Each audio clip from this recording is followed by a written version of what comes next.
is who you have. Now the story that kind of surprised me, and then again, we'll have a guest here today at 4:45, Michael James, who covers Navy football. Ken Niumatalolo, fired.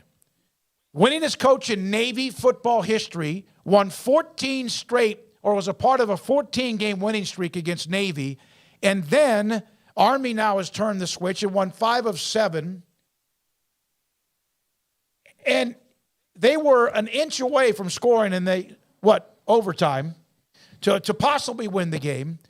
But there seems to be a little bit of that where our season has come down to only whether we beat Army or not, which is really kind of what Navy and Army football have been for a long time in the last 50 years. Yeah, it probably should be, but also, I mean, this was kind of going on for a couple years where people thought that he would either, after their successful years, take another job, or that here in the last couple years that maybe it's just run its course and they need a new voice. So, and the thing with the service academies is you are, especially now in the new world of NIL and everything, if you're there, you have D1 level college football players that are choosing to forego most of the benefits now of being a D1 college football player. Because if you're at the service academy, you can't be, I'm left tackle Jacob Wilson of the Naval Academy, and you should drink Dr. Pepper. Can't do it. Can't take money for those things. So your pool gets even smaller of guys if they want that. Like if that's more important to them than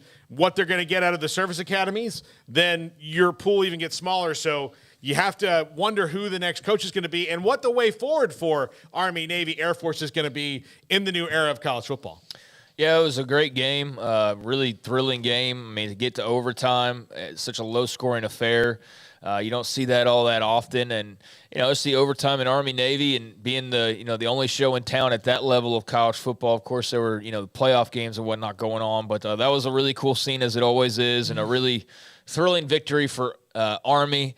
But I think to the point about Coach Ken, he's run his course there. I mean, that's basically what it sounds like and what it feels like. I mean, as much success as he has, just kind of reached that point where it's like, all right, I think it's just time for everybody to do something different, do something new. And I mean, that's the vibe that I got. Kind of feels like, just other situations you see around the country from time to time where it just ultimately feels like, it's just, you just know when it's time to go. And I think that's kind of where Navy was coming from, and probably him to an extent as well. I think I saw what was his son, I believe, making a comment about the success that he had there, beating Army a number of times, winning the Commanders-in-Chief trophy a number of times, winning a bunch of games, and just doing a lot of good. Really good coach, and I'm sure he's already gotten some phone calls, questioning what kind of deal he wants to be involved with moving forward, what kind of staff he'd potentially want to join or what role he'd want to do. Not sure about his future, but he'll be in demand for anybody who's looking for a really good football coach. And, it'll be interesting to see which direction that Navy goes. I know they named their interim was the defensive coordinator, I believe. Brian Newberry was named their interim coach. So we'll see what happens there. Not a name we necessarily expected to join the coaching carousel as that kind of starts slowing to a crawl. And mostly it's about, hiring assistants at this point, more so than head coaches. But Navy's in the market, and they'll obviously need to have a certain unique type of candidate. They can't just go hire just anybody. So that'll narrow it down a little bit. But I'm very intrigued to know who that will be and who will be leading that program moving forward. But what a thrilling game. Congrats to Army.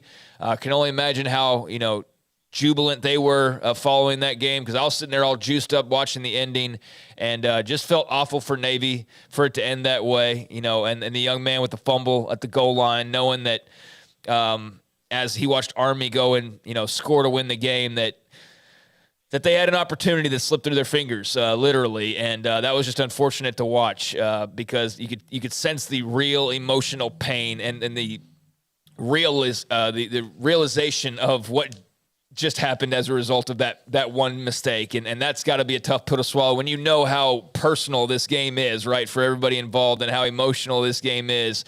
That's a tough thing to lose like that. So hope he's doing better. Well, and then you wonder how that young man feels who fumbled right there at the doorstep. And then a day or two later, the football coach is fired. And do you think they fire him, Niumatalolo, if in fact they win that game? Yeah, I don't know. That's going to be going to be running through everybody's head for a while there. I think they probably made their decision maybe beforehand. Maybe it's handled differently if they do win or they wait a little bit to do it. But by the way, Brian Newberry is a Baylor graduate. Yes. Interviewed him, I don't know, oh my gosh, 4, 5, 6 years ago now maybe.